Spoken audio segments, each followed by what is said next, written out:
you're tired, and not just physically, but that soul tired. Life feels loud, fast, and full of pressure. But what if simplicity isn't about doing less? It's about living differently. In this video, I'm sharing simple, everyday ways to slow down, clear the noise, and live intentionally with a biblical lens that brings peace, purpose, and clarity. So if you're feeling overwhelmed, worn down, and like life is a never-ending to-do list, you're not alone. But today I want to talk to you about how biblical simplicity could be the answer, not just for your schedule, but for your soul.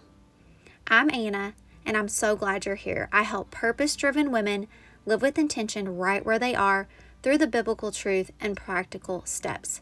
So if that sounds like something you need more of, I would love for you to subscribe and join this growing community.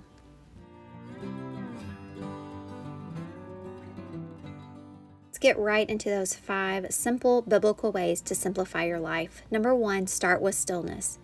In 1 Kings, there's a dramatic showdown with the prophets of Baal, and Elijah ran away, tired, discouraged, and done. He was desperate to hear from God, so God told him to stand on the mountain. A powerful wind came, then an earthquake, and then fire, but God wasn't in any of those. Finally, Elijah heard a gentle whisper, and that's where God was. Sometimes the voice of God doesn't come in the chaos or the big movements, but it's in the small, quiet moments we almost overlook, the everyday things. So my practical tip for you is to start your day, even just 5 minutes, with stillness. No phone, no noise, just you, the Lord, and a deep breath. Whisper a prayer like, "Speak, Lord, I'm listening." For the second one, I want you to take the small step of obedience. In 2 Kings chapter 5, Naaman was a powerful military commander, but also a leper. When he went to Elisha to be healed, he expected a grand gesture, but instead Elisha told him to go wash 7 times in the Jordan River. Simple, ordinary, and almost laughable. And at first Naaman refused, but when he humbled himself and obeyed the small instruction, he was healed. God often wraps the miraculous in very small assignments. And sometimes if it seems too simple, it might be exactly where he's working. My practical tip for you is this. What's one small act of obedience you've been delaying? A text of encouragement, a quiet apology, clearing a cluttered corner? Just do it. Don't wait for a big sign. Obedience is the small things will open the door to peace.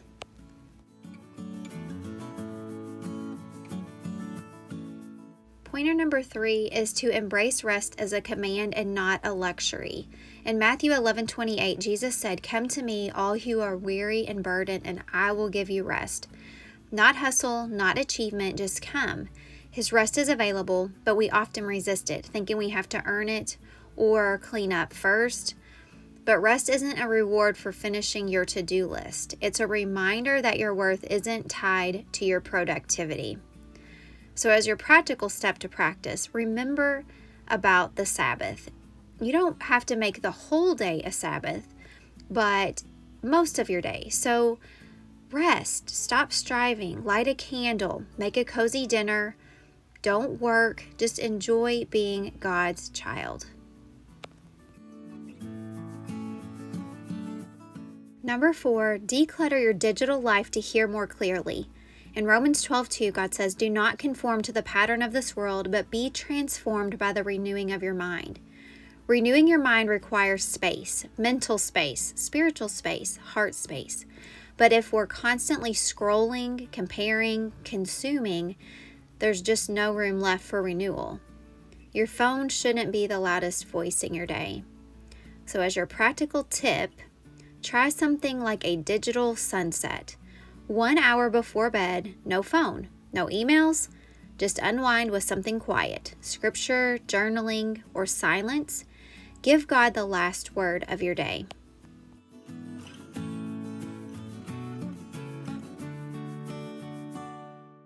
If you want a little reminder of this or just to go a little bit deeper, in the description box below, I have put a journal page for you about simplifying your life. It's completely free. It's just there if you think you want it. Okay, now for tip number 5. Create margin for ministry. In Luke 10, it gives a story of the Good Samaritan. The priest and the Levite walk past the hurting man, but the Samaritan stopped. He had margin, time, resources, room in his day to notice someone in need. A simplified life isn't about perfection, it's about having enough space to be available when God calls. So for your practical tip, say no to one thing this week so that you can say yes to something that matters. Create white space in your calendar for people, prayer, and presence. The world tells you to do more and to move faster, but God calls you to something quieter, deeper, and more lasting. And simplicity might look small, but it makes space for the sacred. If this helped you breathe a little deeper, tap like, and don't forget your free printable in the description below. And if you're in a season where the waters feel like they're rising, I've got another video for you about building your boat before the flood comes. I'll meet you there.